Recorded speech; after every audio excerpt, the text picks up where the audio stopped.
The following is a Comfortably Zoned Radio Network production. We are back. New York Yankee baseball, past, present, future. I'm Ralph Tyko of the Comfortably Zoned Radio Network, and I will be talking to both Robert Deinger and Jack Degraw an update on how the Yankees are doing in the 2018 season. It's day 12, and I'm about to give Robert a call right now.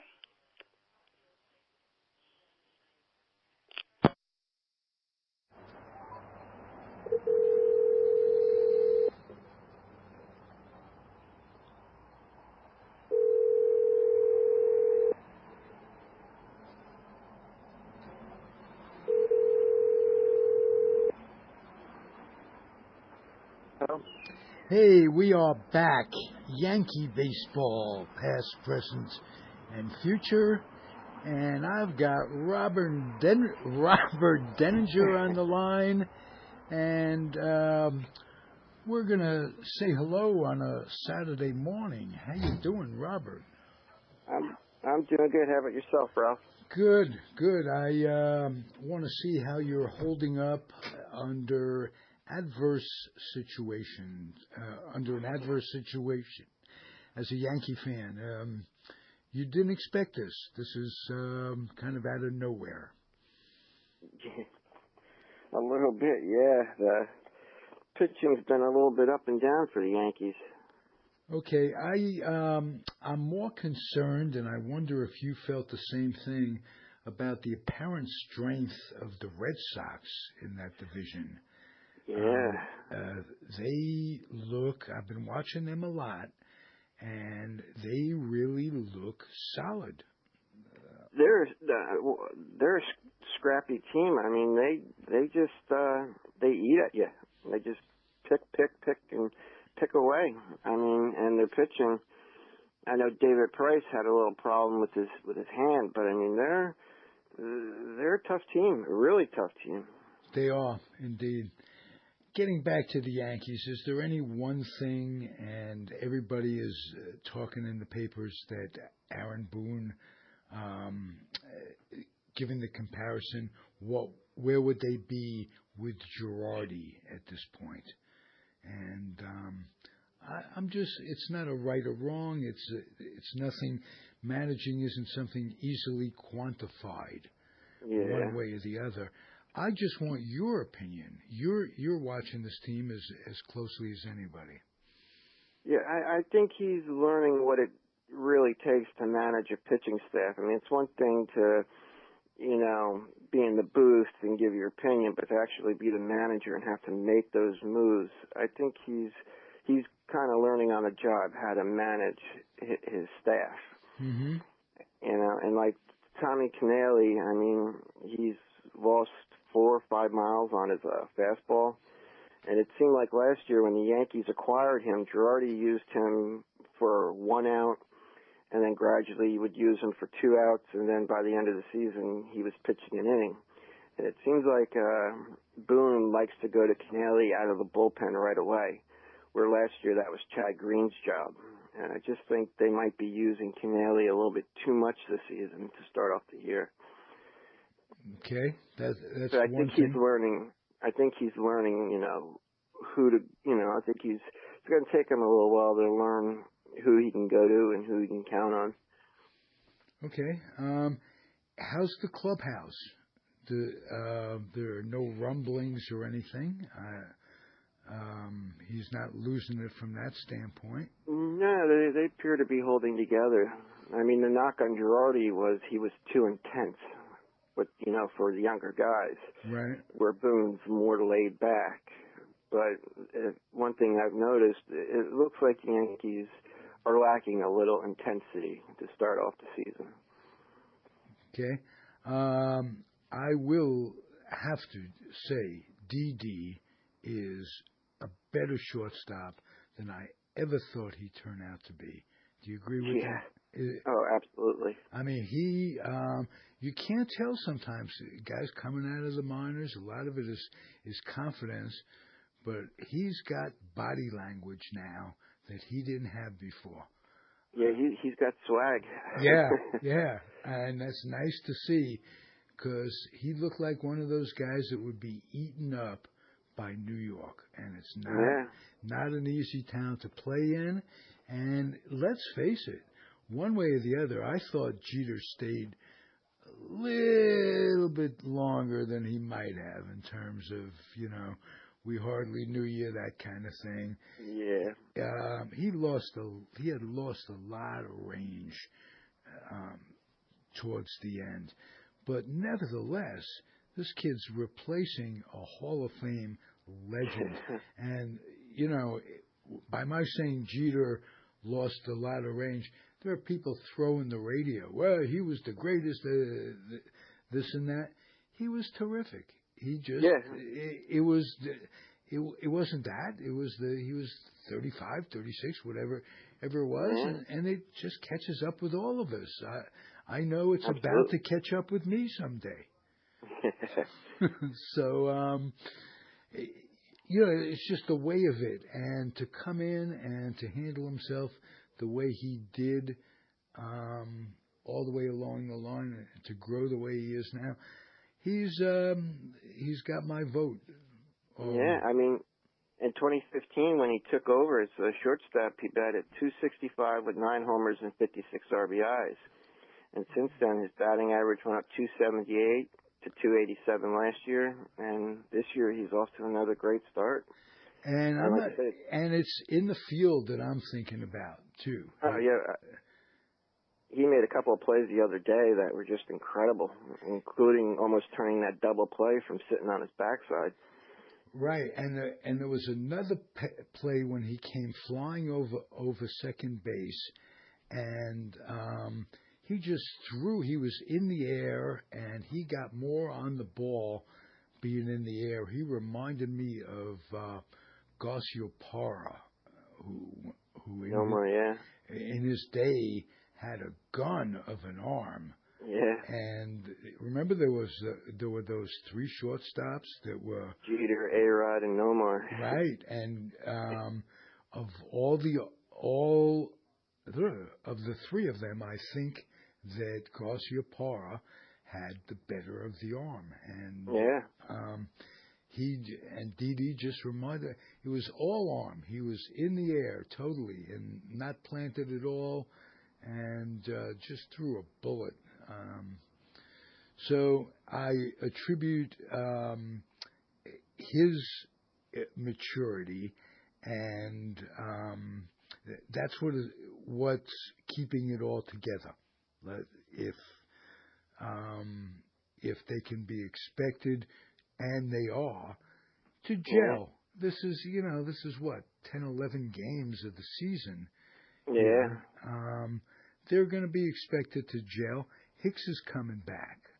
He had 2 home runs last night. I know. Yeah. They had him at DH. Was there some reason for that? Are they just trying to ease him in? Boone said they want to ease him back in. Okay. Yeah. All right. Well, that opens everything up. You get better defense in center field, and you can put Stanton at DH more. Right. Now Stanton is slowly coming around, and he has no problem with his early slump. He looks right into the camera, and he says, "Don't worry about it." He says, "I've got it down. Everything's cool." Absolute confidence. You can tell that it's going to turn with him. And plus, he's got FU money. Yeah. So I don't think he's really worried deep down for the rest of his life and all that stuff. But he's got that graceful way about him, and he compliments Judge and Sanchez so well. And Sanchez is starting to come around now. Mm-hmm. And once you get him going, and like you said, Stanton's been hitting the ball well the past couple of games. Once you get those guys going, I think we're in it. They say hitting is contagious, and it's not so much that, is that when a guy is hot, the guys around him get better pitches to hit. And yeah. so if you want to call it contagious, you suddenly get good because the other guy got good. Well, you suddenly got good because the other team didn't want to pitch to that other guy, and you have three guys who can carry a team for 2 or 3 weeks at a time. Yeah.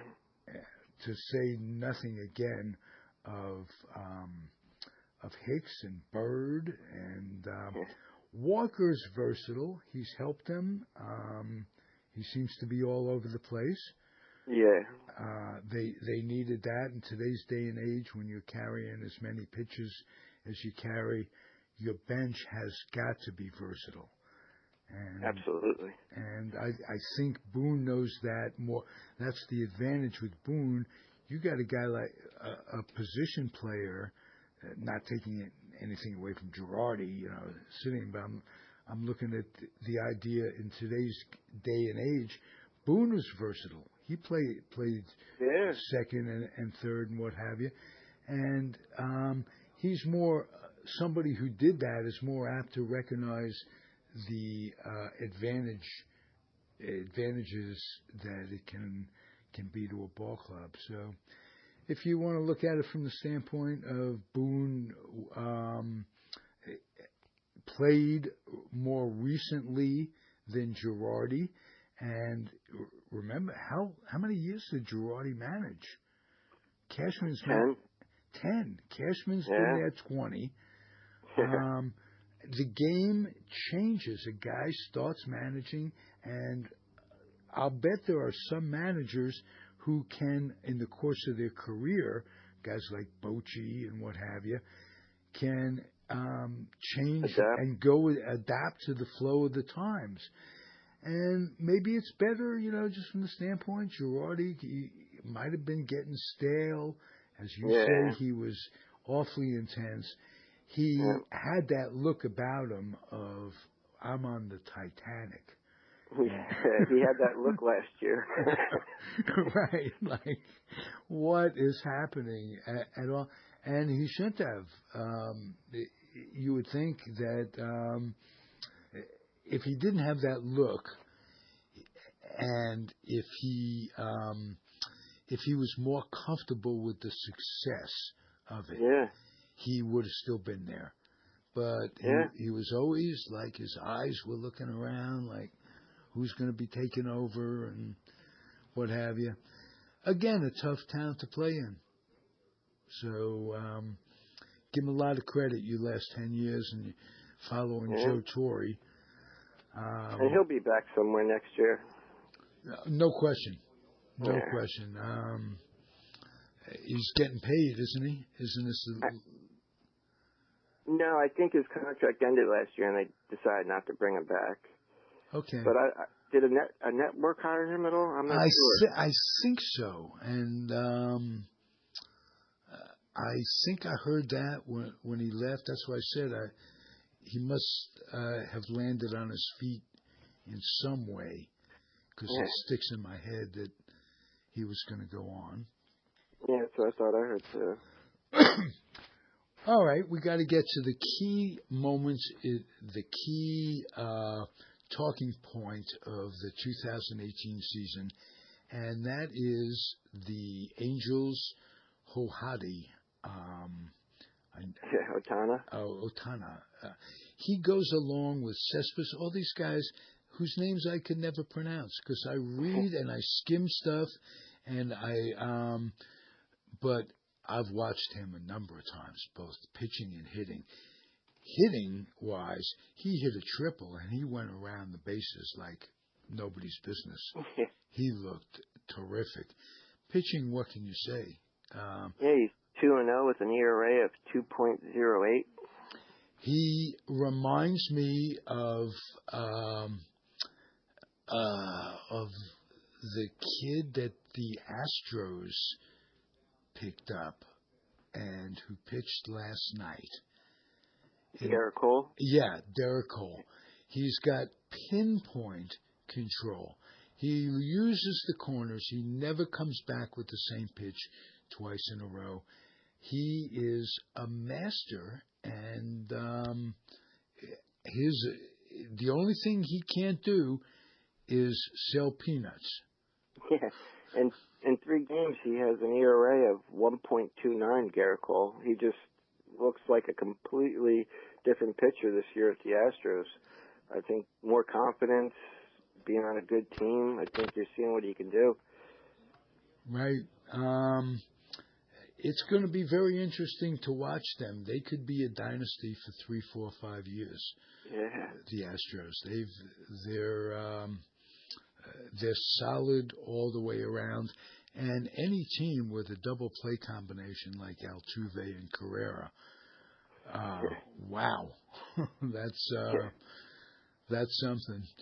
Yeah, and Garrett Cole, he also has 36 strikeouts so far to only 4 walks. I mean, he is attacking hitters. Right. And again, never off the plate. Yeah. Which is remarkable. What do you suppose? Do you think it was just a change of scenery? Do you think it's that's made him contributed to his transformation? Pitching coach, what was it with Garrett Cole? I think it's sort of like Verlander. Even last year when he went to Houston, all of a sudden he was back to that ace pitcher. I think being on a good team, expecting your best, it just does something for a pitcher or player. And I think you're seeing his best stuff so far this year. Yeah. All right, Robert, what's coming up with the Yankees? What do you see coming up? And how are you feeling overall? You feel this is just a bump in the road? I do. I think once the weather starts to warm up a little bit, and I think they start getting some players back, and like I said, Sanchez and Stanton are starting to hit, I think you're going to see more things start to come together for them. And I wouldn't be surprised if we see Gleyber Torres come up as soon as he's available after 20 games, because Tyler Wade's batting under 100, and Torres right now is batting 370 down at AAA. He's just hitting the cover off the ball. So I think we're going to see him up pretty soon, take over that second base job, or at least platoon with Walker. All right. Third base.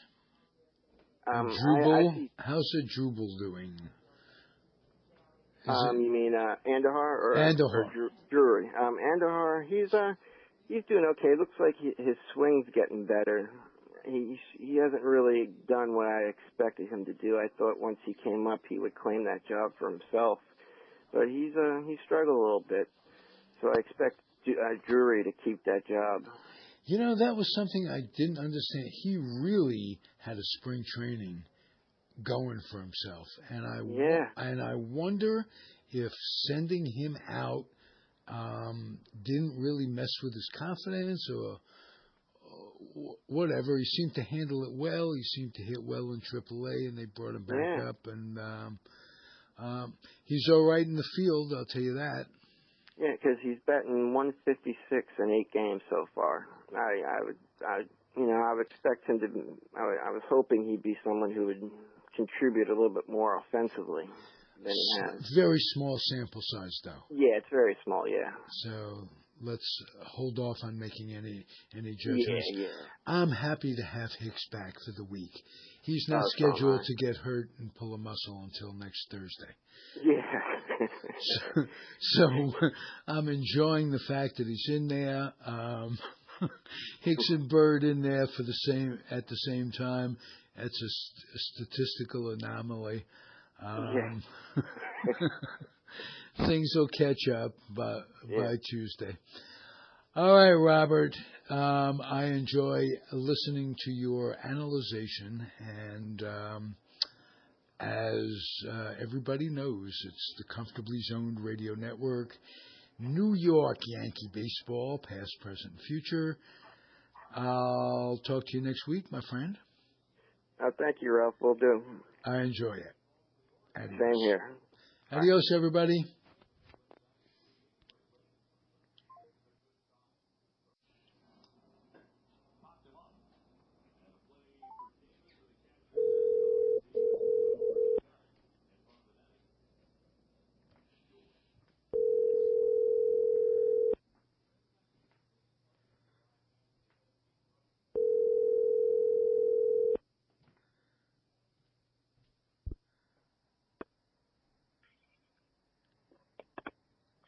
Hello. Jack Degraw.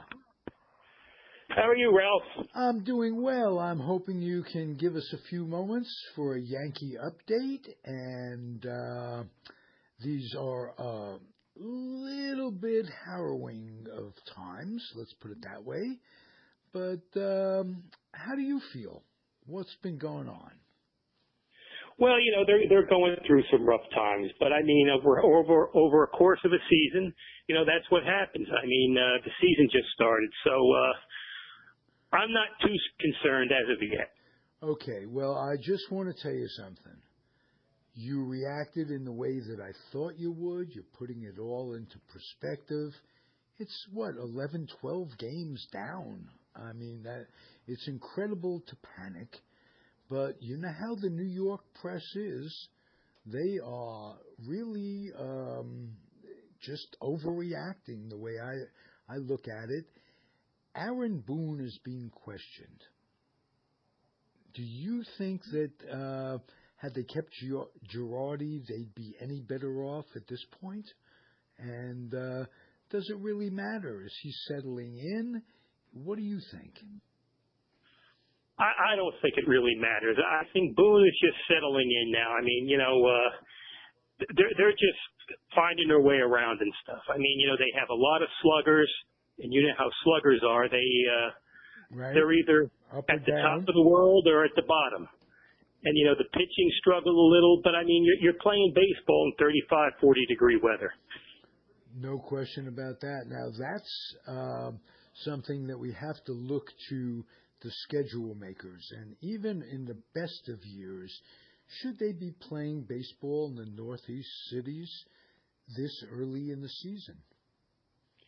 Well, no, but I mean, the thing is, baseball is so greedy and stuff. I mean, they should start the games like April 7th, April 8th, the second week in April, and they should start spring training like March 1st or March 2nd.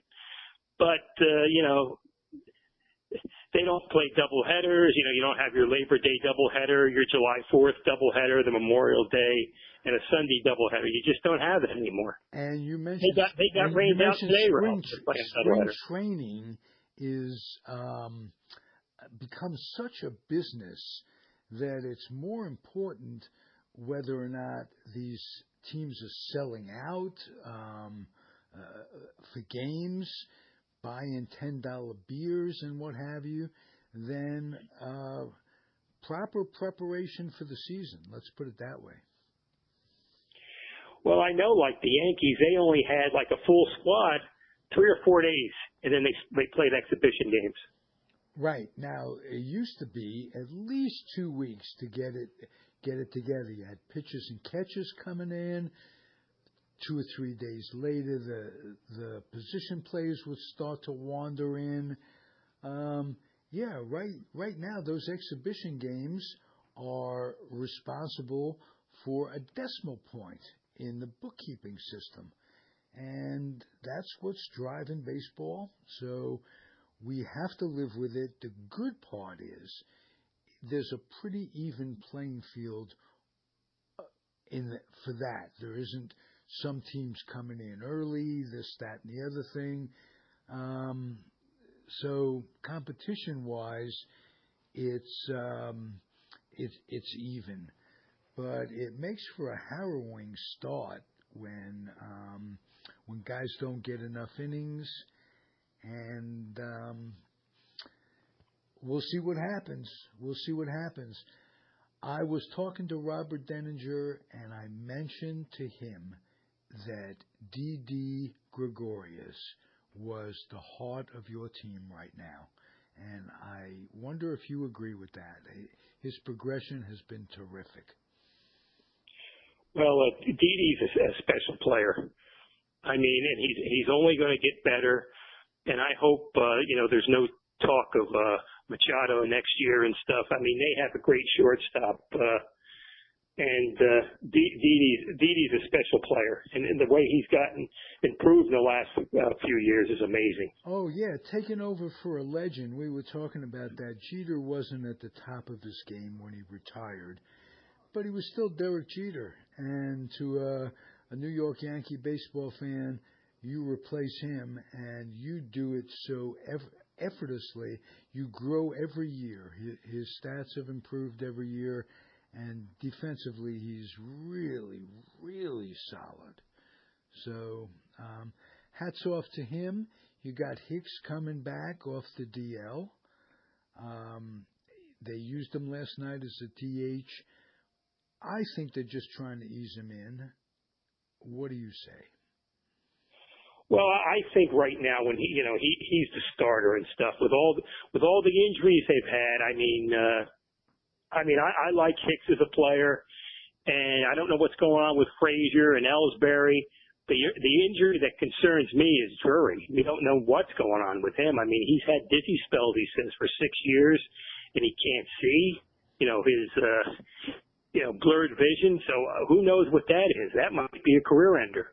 Yeah, that is something like that is scary. The current manager of St. Louis, a guy named Matheny, was a catcher with the Giants before he became concussed repeatedly, and it cost him his career. He never did regain his balance the last time, and so yeah, anything like that is scary. Yeah, that's who knows what's going on. They're still doing tests. They did some tests Monday, and it's by not hearing anything, it just makes me concerned. Like it's a lot more than they're letting on. Yeah, well, let's hope for the best with that one. How's your pitching holding up in your estimation? A little shaky? Yeah, they've been struggling. Sonny Gray struggled the other night, and Tanaka. The thing about Tanaka that I've noticed over the years, when the game's close, he pitches well. But when he gets ahead by like 6 or 8 runs, he just blows up. It's like he loses his concentration. And they've had trouble with the bullpen. That's true with the bullpen too. At times there are guys who can pitch in certain situations very effectively. Closers, for instance, but you put them in a non-closing position. Maybe it's the adrenaline. Maybe it's, as you say, just lack of concentration. But it's an is, and these guys are getting paid a lot of money.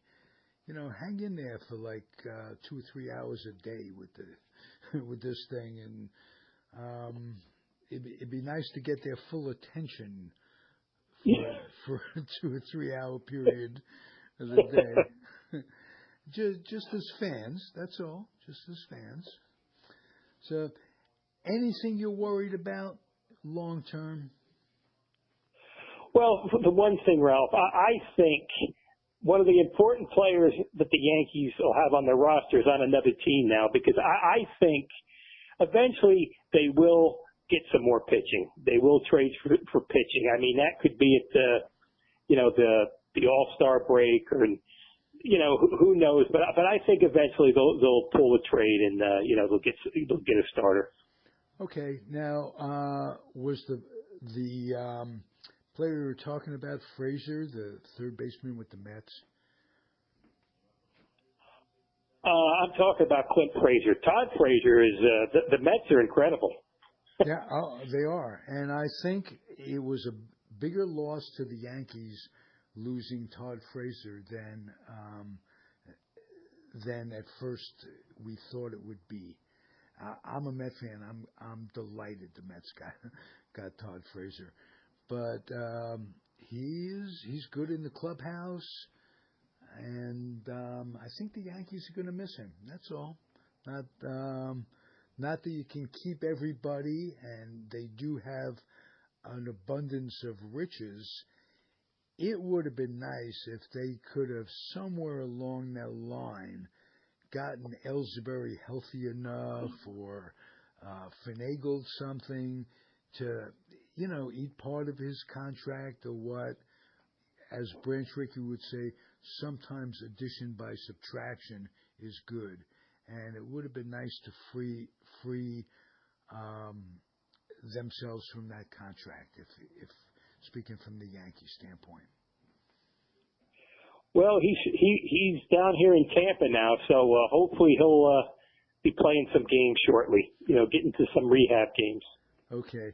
Now, I was talking to Robert. I'm also incredibly impressed by the way Stanton has handled his early season waiver. You can't call it a slump after 11 games, but he's been slow to come around.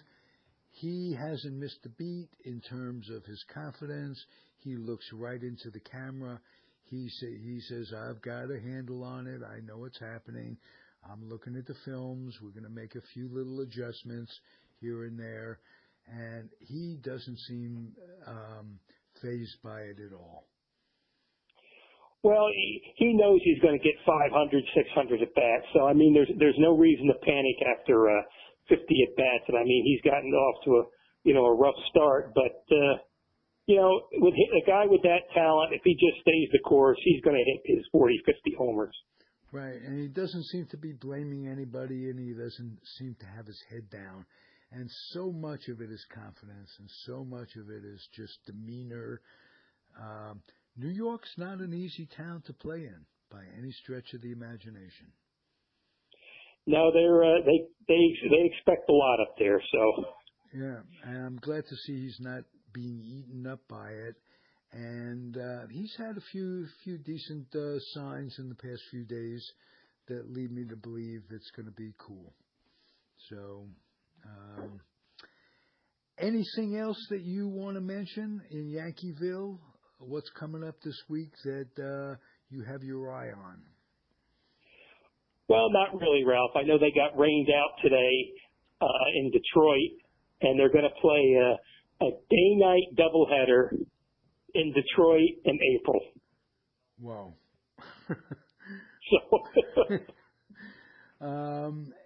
you got to say the weather is strange all year. It's been strange, so that it carries over into baseball season is crazy. But the ups and downs people are living in the city of New York, weather-wise, it was 80 the other day and down to 40 a day or so afterwards.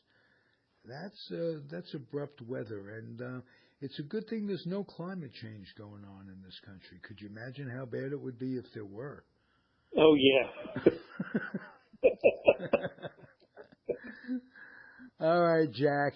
You consider yourself one of the best analyzation guys in podcasting history. How about that? Well, Ralph, the thing is, you don't panic and stuff. I mean, they play 162 games, and just because they're 7-7 now, there's no reason to get rid of the whole team. Give it another 2 weeks yet before we all panic. All right, at least another 2 weeks.